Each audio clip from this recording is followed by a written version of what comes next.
E a mensagem que eu quero trazer hoje, ela surge desse tempo de leitura bíblica. É impressionante, porque eu já li o Novo Testamento, Atos, João, inúmeras vezes, mas a palavra de Deus, ela tem a capacidade de se renovar.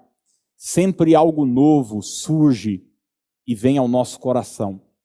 E durante esses últimos dias, relendo João, o Senhor pôs algo muito forte dentro do meu coração. E é sobre isso que eu quero compartilhar com você. Nós vamos meditar em João 15 e 16, mas eu quero usar como base da mensagem Atos dos Apóstolos, capítulo 3, tá bom? Atos 3, o tema você já deve ter visto aí, o objetivo das palavras de Jesus. O objetivo das palavras de Jesus. E eu quero ler junto com você Atos 3, 22 e 23. Eu leio na Nova Bíblia Viva, que diz assim: Moisés, por exemplo, disse há muito tempo: o Senhor Deus levantará entre vocês um profeta que se parecerá comigo. Prestem atenção com cuidado em tudo quanto ele disser a vocês. Todo aquele que não ouvir seu ensinamento será completamente destruído. Mais uma vez eu quero reler com você essa penúltima frase. Prestem atenção com cuidado em tudo quanto ele disser a vocês. Tem alguns meses eu reuni parte da nossa liderança aqui em 2 segundas-feiras, em especial as pessoas que ministram aqui na igreja, professores de crianças, juniores, adolescentes, jovens, pastores, parte da nossa equipe que ministra, prega para a juventude, e batemos um papo sobre homilética. E homilética é a arte de falar em público.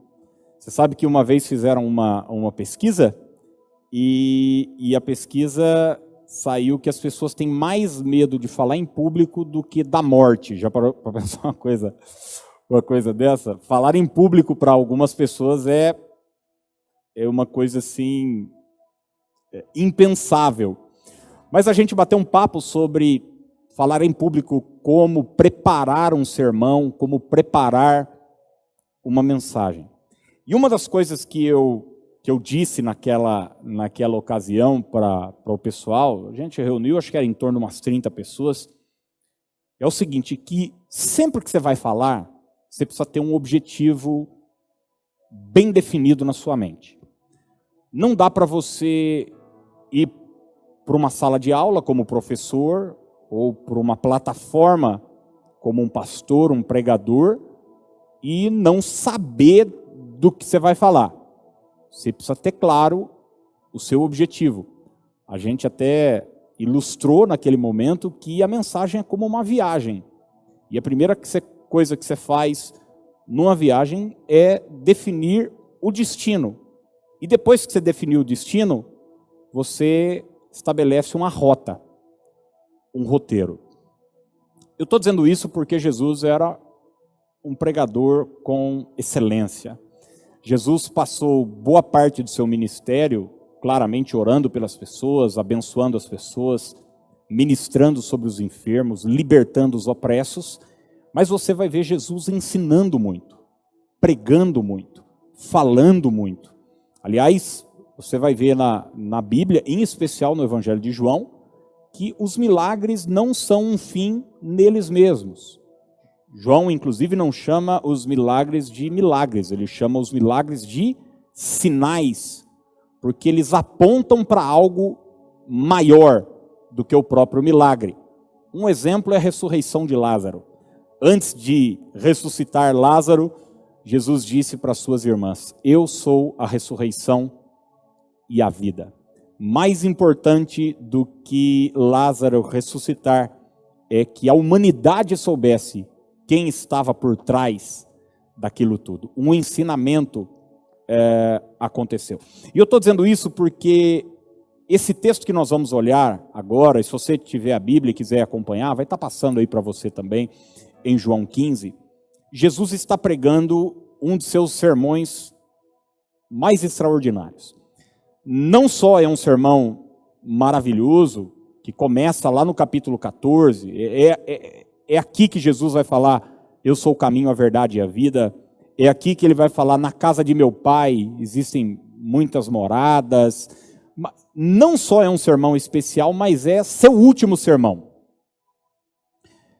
Se você ler com cuidado o Evangelho de João, você vai ver que no capítulo 14, 15 e 16, Jesus prega uma mensagem interessante, é nela que nós vamos olhar aqui.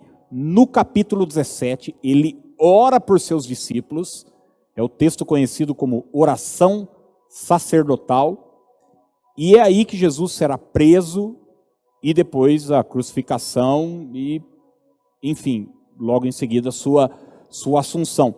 Então, esse trecho da vida do ministério de Jesus é muito importante, é carregado de significado.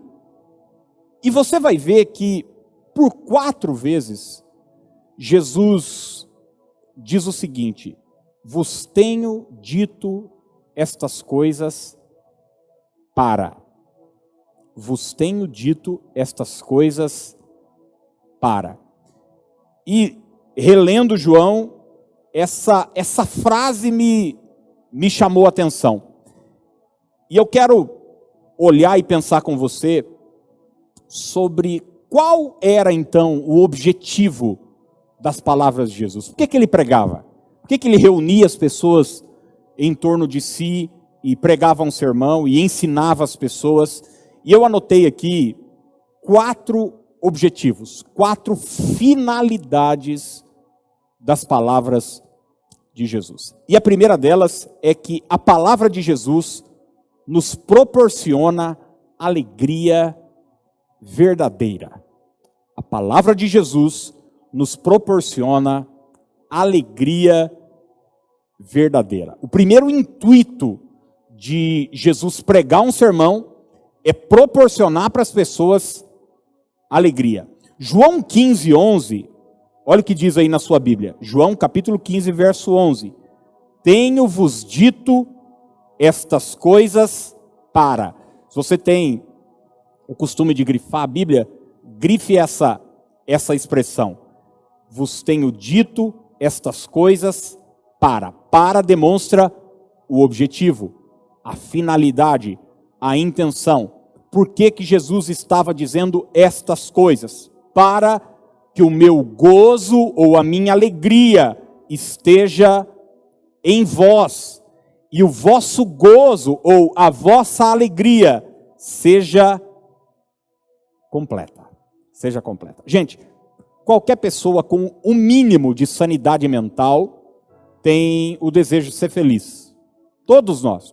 Se perguntar para qualquer pessoa nesse universo, ela vai dizer, não, eu quero ser feliz. Eu quero alcançar felicidade. A grande questão é o caminho que nós escolhemos para alcançar a felicidade. Porque muita gente, com o objetivo de alcançar a felicidade, acaba destruindo a própria vida. Por exemplo, já vi muita gente achando que seria feliz se jogasse tudo para o alto. Eu quero começar uma nova vida. E daí vira a mesa, como o filho pródigo fez, e infelizmente eu já vi pais de família fazerem isso, mulheres fazerem isso, dizerem, não, eu quero ser feliz. Normalmente isso se dá na meia-idade, né? A pessoa chega num determinado momento da vida, ela olha para trás, ela olha para o seu momento, olha para o tempo que ela tem pela frente, ela diz, não sou feliz, e eu preciso ser feliz. E daí ela diz, então para ser feliz eu vou fazer qualquer coisa. Isso é um caminho muito perigoso. Não está errado o desejo de ser feliz, está errado o caminho pelo qual muita gente escolhe para ser feliz. Tanto é que Jesus deixa claro que a alegria que ele proporciona não é uma alegria qualquer. O gozo que ele proporciona não é um gozo qualquer. Ele diz que é um gozo e uma alegria completa, real, verdadeira. Sabe por quê, gente? Porque só a palavra de Deus pode nos proporcionar alegria real, alegria verdadeira. Ninguém aqui vai querer tapar o sol com a peneira e dizer que o pecado não nos proporciona uma dose de alegria. Ele proporciona. Acontece que a alegria que o pecado nos proporciona é uma alegria passageira, momentânea, e posterior a ela vem a culpa, a depressão, a tristeza, a melancolia e todas as outras coisas que você deve saber do que eu estou falando. Quantas pessoas, ao usarem droga, ou a mergulharem no álcool, ou no sexo sem compromisso, têm os seus 15, 20 minutos, ou a sua noite de alegria. Mas logo em seguida, esse momento de alegria, de euforia, vem a depressão e a tristeza. Como meu irmão sempre diz, eu acho maravilhoso uma frase dele. A gente fala sempre sobre aquele versículo, né?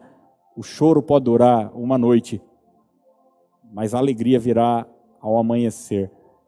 E ele está dizendo que muitas vezes uma noitada, né, de euforia, de farra, é exatamente o oposto, né? A alegria dura uma noite, mas a tristeza vem ao amanhecer, no outro dia, de ressaca, de culpa, de depressão, e daí muitos entram num ciclo viciante e recomeçam tentando mais uma vez se alegrar. Mas eu quero dizer para você hoje que não existe alegria fora da palavra de Jesus. Eu estou dizendo alegria real, eu estou dizendo alegria verdadeira, uma alegria que não passa. E sabe, gente, tem uma frase da Joyce Meyer que eu ouvi essa semana, eu achei extraordinária. Ela diz o seguinte: o diabo não quer as suas coisas, o diabo quer a sua alegria. O diabo não precisa dos seus bens materiais, ele não está interessado se você está andando de carro novo, carro velho, morando bem ou morando mal. Para o diabo, isso pouco importa. O que ele quer mesmo é a sua alegria. E quantas pessoas entregam o seu emocional, suas emoções, seus sentimentos nas mãos de Satanás. E quando é que a gente faz isso?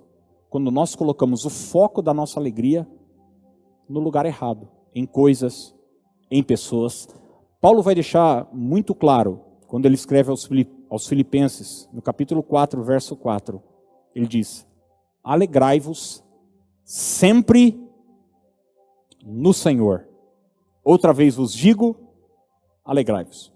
Paulo está dando uma ordem, a alegria é um mandamento, mas ele diz que a alegria só pode ser real, perpétua, permanente, alegrai-vos sempre, quando ela está focada, centrada em Jesus Cristo de Nazaré. Hoje eu quero convidar você a colocar o foco da sua alegria na palavra de Deus. É lindo olhar o salmista e dizer o seguinte: o meu prazer está na lei do Senhor, e na sua lei eu medito de dia e de noite.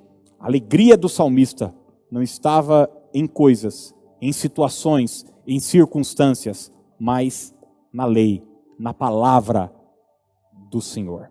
A segunda verdade, segundo objetivo da palavra de Jesus, é que a palavra de Jesus não só nos traz alegria, mas a palavra de Jesus nos alerta.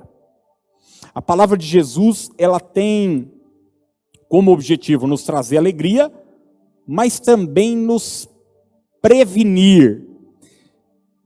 Eu costumo dizer que a palavra, gente, é como uma placa indicativa.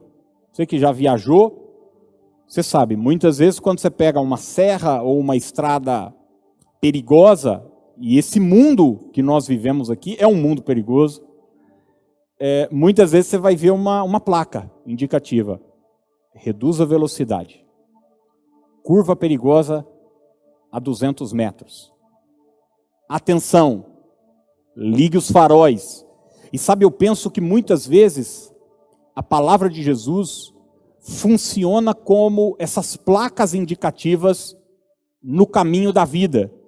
Quando nós estamos prestes a enfrentar um perigo, vem a palavra de Deus, vem o mandamento de Deus, vem a lei do Senhor, vem uma ordem de Deus nos prevenindo, nos alertando, como que nos poupando de um possível acidente lá na frente. Sabe, se você for honesto, você vai concordar comigo. Quantas bobagens você já fez, quantas bobagens eu já fiz, quantos acidentes nós já sofremos no percurso da vida por não respeitarmos a palavra de Jesus. Ele disse: corte esse relacionamento, abandone esse vício, pare com isso, faça aquilo, tome uma atitude, deixe disso, pare com aquilo. Esse relacionamento é nocivo, essa amizade não está te fazendo bem. E muitas vezes essa palavra vem como aquele incômodo do Espírito Santo dentro de nós. Mas muitas vezes, por não nos atentarmos a essa palavra, a gente entra por um caminho perigoso. E é interessante que o contraponto é verdadeiro. Quantas vezes nós fomos poupados do sofrimento porque ouvimos, porque demos atenção à palavra de Jesus. Olha o que o capítulo 16, verso 1 nos diz. Jesus diz o seguinte, João 16:1, eu tenho dito tudo isso para que vocês não venham a tropeçar. Eu tenho dito tudo isso, ou seja, gente, eu estou aqui gastando saliva, eu estou aqui falando, eu estou aqui pregando, falando com vocês, gastando horas do meu dia. Sabe por quê? Porque, em primeiro lugar, eu quero que vocês sejam alegres, eu quero que vocês tenham alegria e tenham alegria verdadeira. Mas tem uma coisa também, eu quero alertar vocês.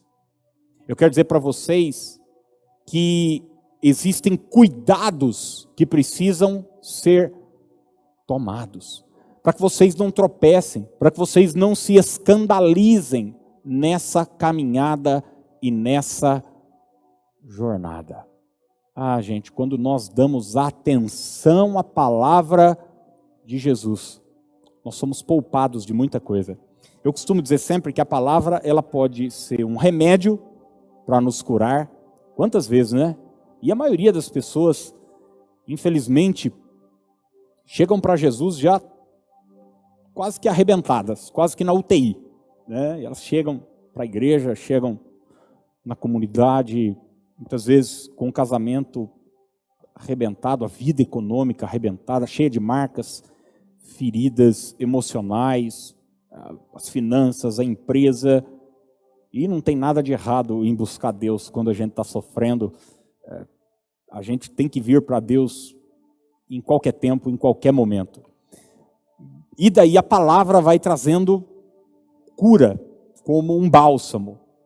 Mas sabe, a palavra não só é remédio, mas eu gosto de dizer também que a palavra é vacina. Muitas doenças que a gente poderia ter, eu tive a bênção, por exemplo, de me converter cedo, com 9 anos de idade. Eu vejo hoje meus filhos, a gente tem aqui no Ministério Infantil da nossa igreja, mais de 200 crianças cadastradas, com nome e endereço, crianças que nossos voluntários ministram semanalmente, injetam vacina espiritual para eles. Sabe, se eles se atentarem para as palavras que estão sendo ministradas para eles, dizerem, ó, esse caminho é perigoso, não vá por aqui, não faça isso, faça aquilo, eles serão poupados de tantas coisas no transcorrer da vida. Não é? Uma das frases que eu mais ouço, em especial das pessoas que já estão com uma certa idade, é o seguinte: ah, se eu pudesse voltar atrás. Eu quero dizer para você que você não pode, mas você pode recomeçar de onde está. E a melhor coisa é dando ouvidos à palavra de Jesus. Você não pode mudar os erros que cometeu no passado, mas pode acertar a partir de agora.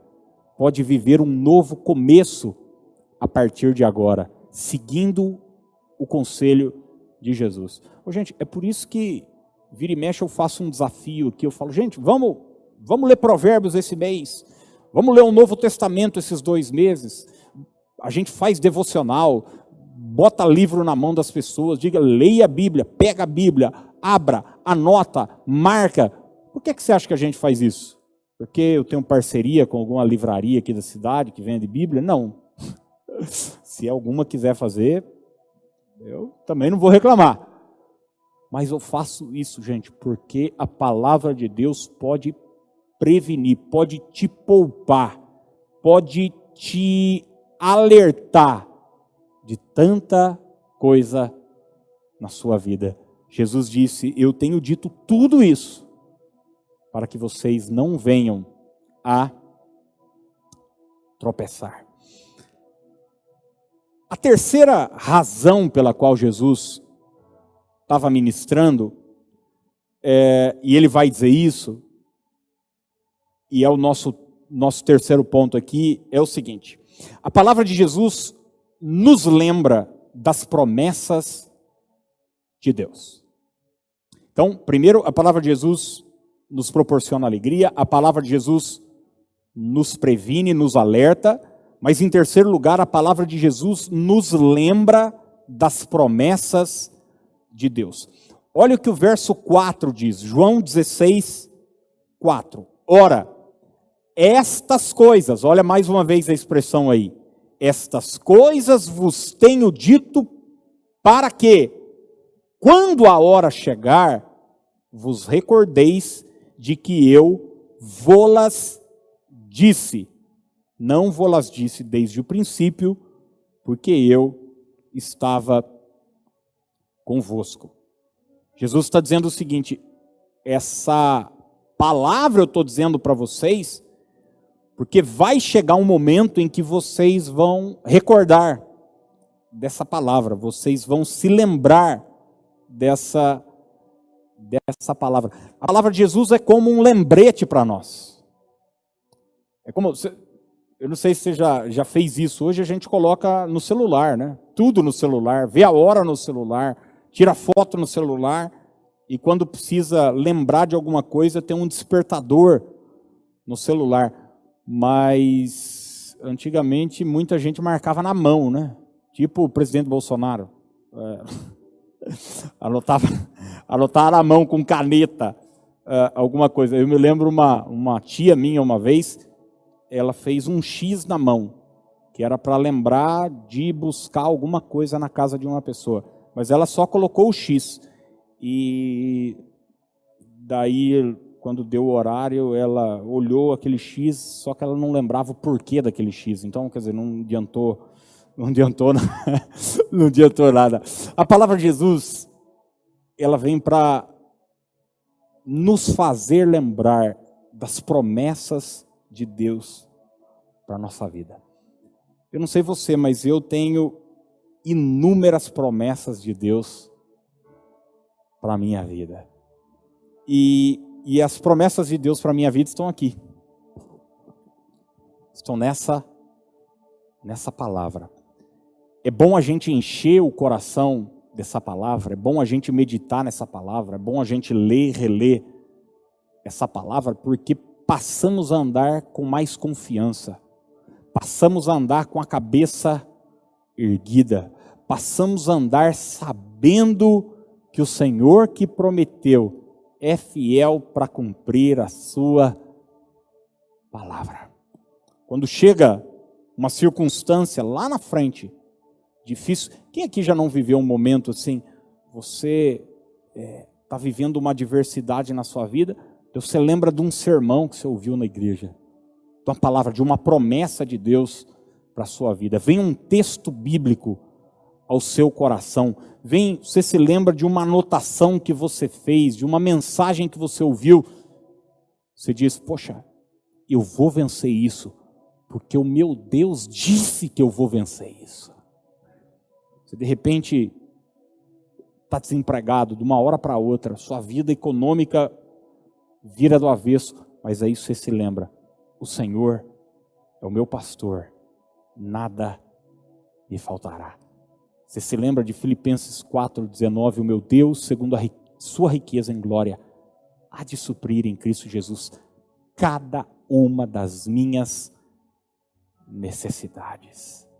Você está vivendo um tempo de pânico, de aflição, você se lembra do que o apóstolo João disse, a presença do perfeito amor lança fora o medo, e a palavra de Jesus vai te trazendo à memória o que Ele prometeu para você.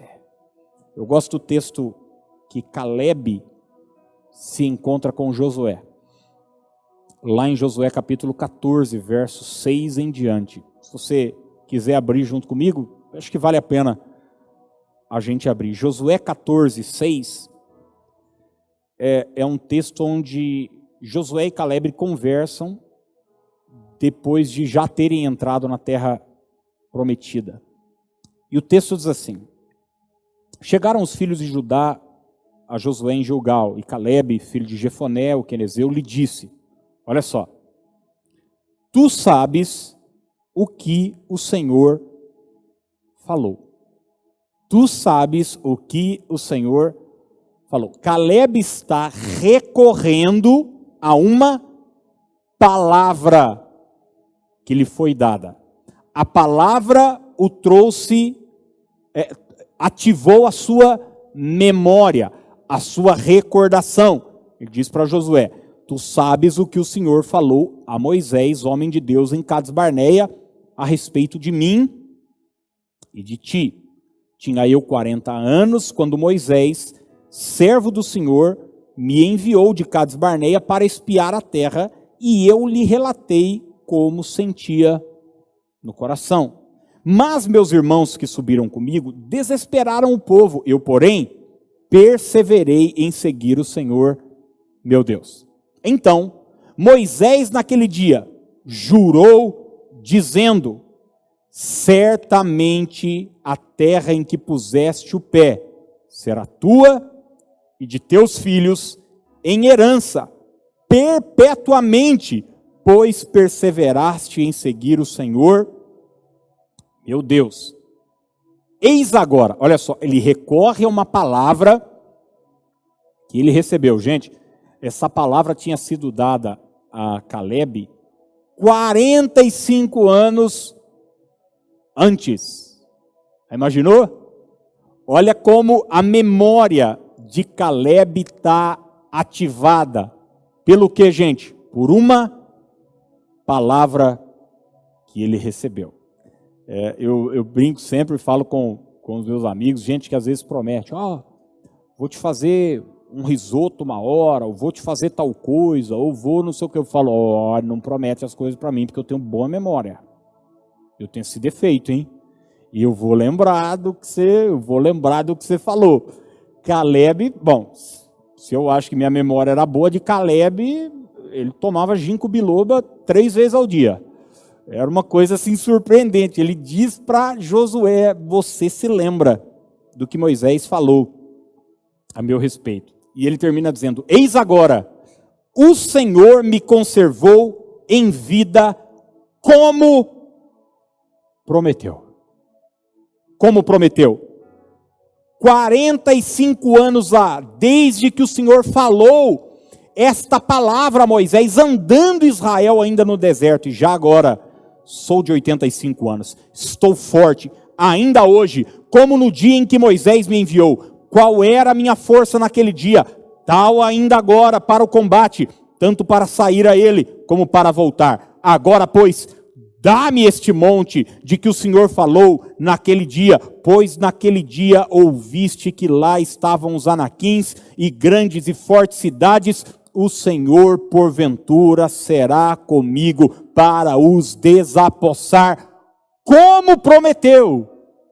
Olha que Caleb não está recorrendo, gente, a sua capacidade de enfrentamento. Ele diz, eu estou forte sim. Mas a questão não é essa, a questão é que Deus me deu uma palavra e Ele vai cumprir aquilo que Ele prometeu. A confiança da gente está nisso, está na palavra que Deus nos deu.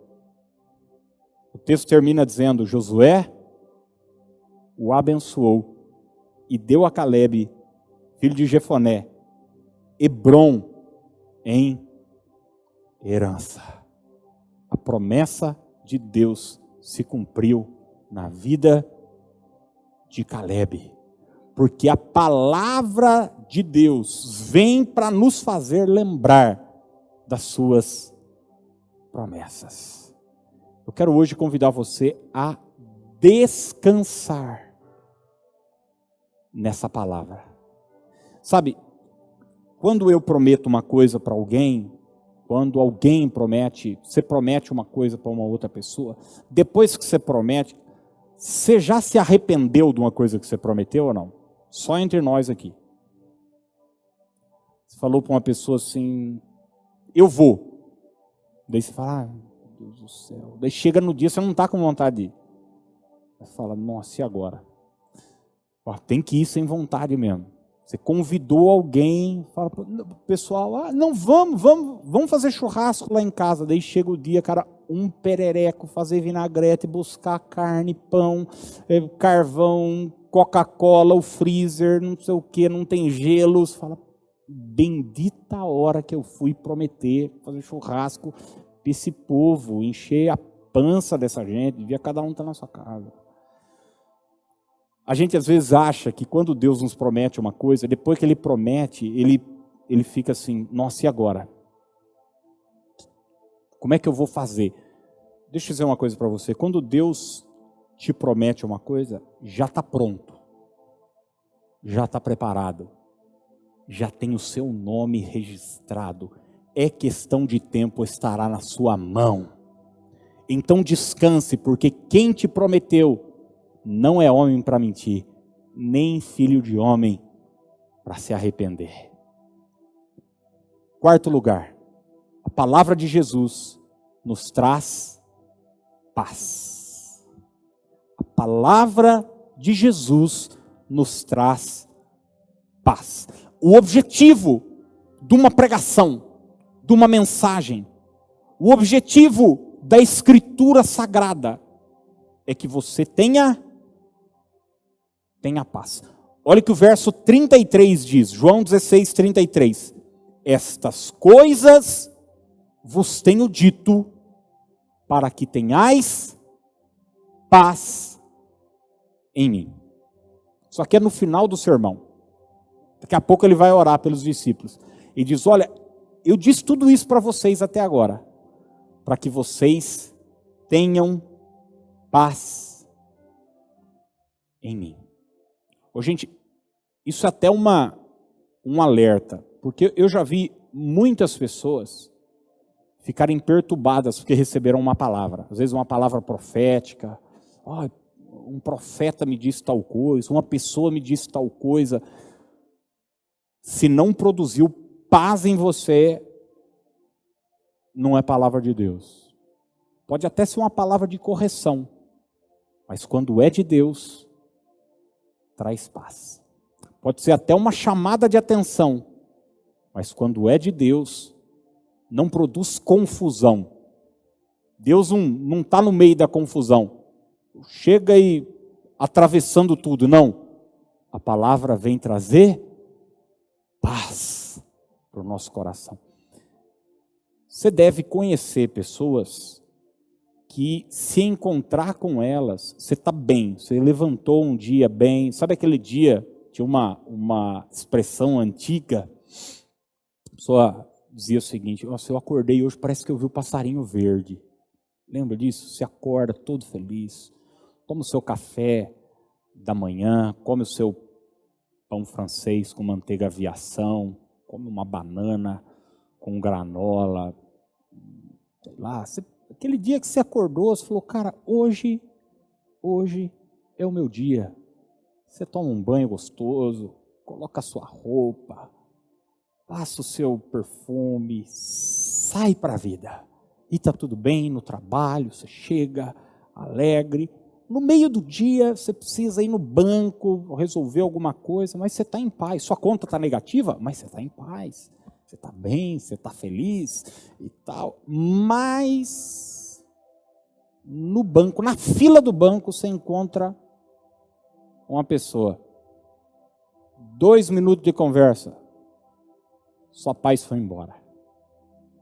Às vezes isso acontece quando você recebe um WhatsApp, um e-mail, uma mensagem, uma ligação.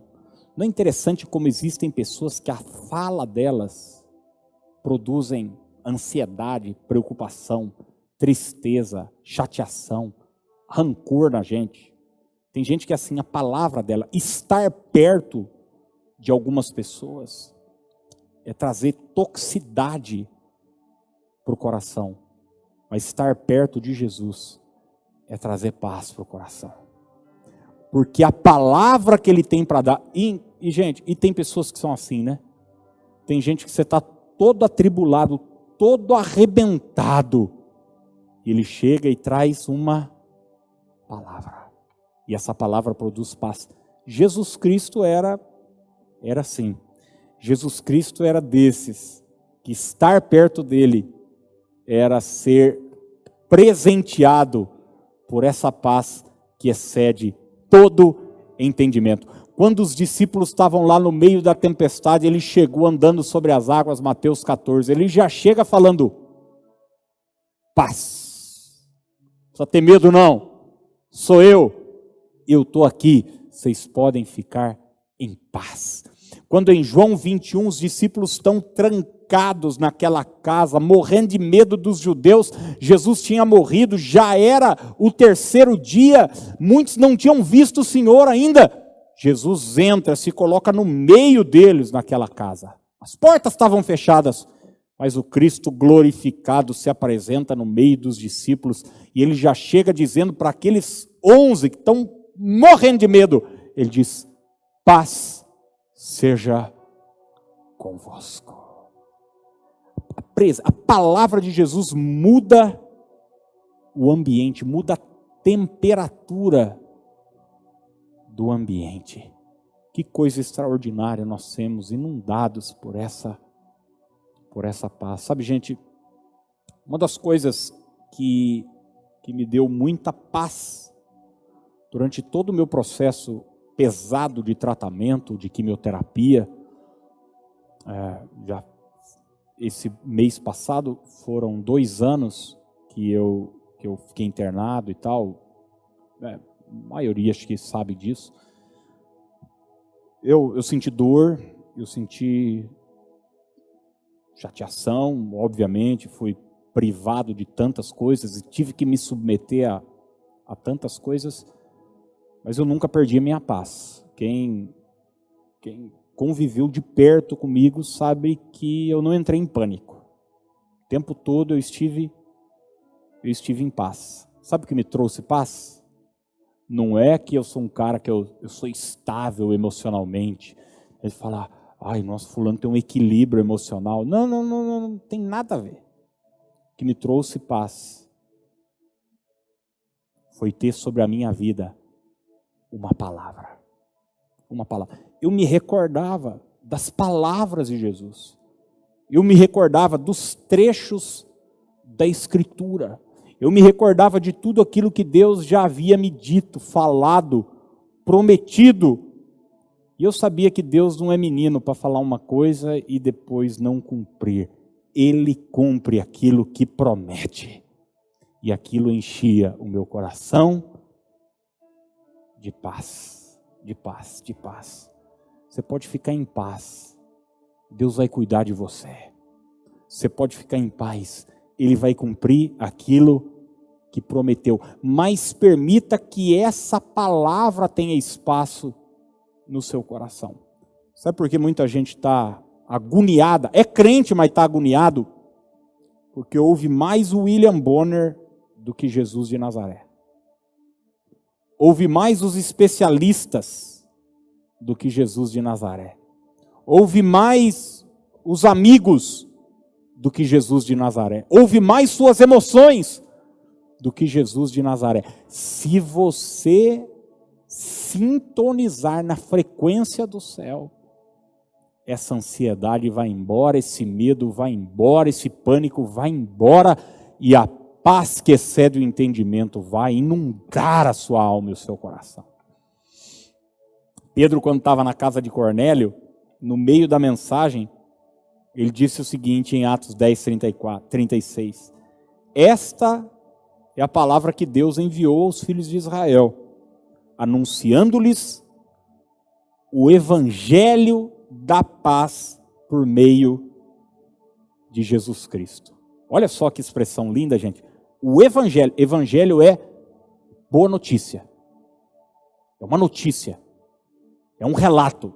Ele diz, o evangelho da paz por meio de Jesus Cristo.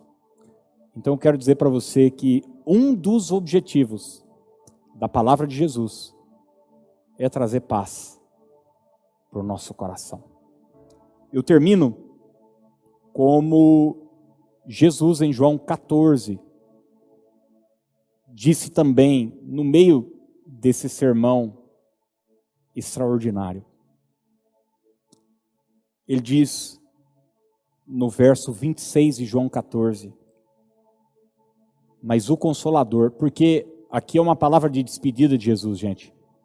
Ele está falando, olha, eu vou embora e tal, mas ele diz o seguinte, ó, mas o Consolador, o Espírito Santo, a quem o Pai enviará em meu nome, esse vos ensinará todas as coisas. E olha que coisa mais linda, e vos fará lembrar de tudo o que vos tenho dito. Olha mais uma vez a expressão aí, de tudo o que vos tenho dito. Hoje, Jesus Cristo não está mais presencialmente, fisicamente em nosso meio. Não dá para tocá-lo, para ver com os nossos olhos naturais. Mas ele prometeu para os discípulos o seguinte, eu vou deixar o meu Espírito. Eu vou deixar o meu Espírito. E não se preocupem, o meu Espírito vos fará lembrar da palavra que eu vos tenho dito, da mensagem que eu entreguei para vocês. Gente, a maior riqueza que um cristão tem é a palavra de Jesus. É por isso que o diabo luta tanto contra essa palavra. Eu vejo às vezes a lição, a matéria dos meus filhos na escola, algumas coisas que eles comentam comigo, a aula não tem nada a ver, mas muitas vezes existe uma disposição em quem ensina de ridicularizar a palavra de Deus. Falando que é mentira, falando que é isso, falando que é aquilo. Por quê? Porque o diabo sabe o poder que existe nessa palavra. Quando você está agarrado naquilo que Deus disse a seu respeito, você é mais que vencedor. Eu gostaria de orar por você hoje à noite. Mas mais do que orar, o pessoal já pode chegar. Eu gostaria de desafiar você a se apaixonar por essa palavra. Eu sei que às vezes eu ouço pessoas dizerem assim, os crentes não querem ler a Bíblia e não quer isso, não quer aquilo. Não é que os crentes não querem ler a Bíblia, as pessoas não querem ler, as pessoas não têm o costume de ler. É uma coisa cultural. O cara passa 8 horas por dia no Instagram, mas não consegue ler um capítulo da Bíblia, ou não consegue ler alguma coisa importante que preste. Mas, gente, hoje existem mecanismos extraordinários. Existe a Bíblia falada. Você coloca no YouTube, tem aplicativos com N versões. Se apaixone de volta por essa palavra. O Senhor disse para Josué, Josué, seja forte e corajoso. Olha, que esse livro, que você não pare de meditar nesse livro de dia e de noite, para que você seja bem-sucedido por onde quer que você andar. Se você não está lendo nada, leia pelo menos um versículo por dia. É melhor.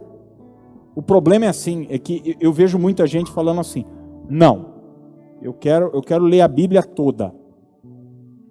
Tá, mas quando? Você não está lendo nada. Então começa aos poucos. Lê um versículo por dia. Então você já está lendo um trecho da palavra. Leia um capítulo. Você já está, avance um pouco mais, mas melhore cada dia para que a palavra cresça dentro de você.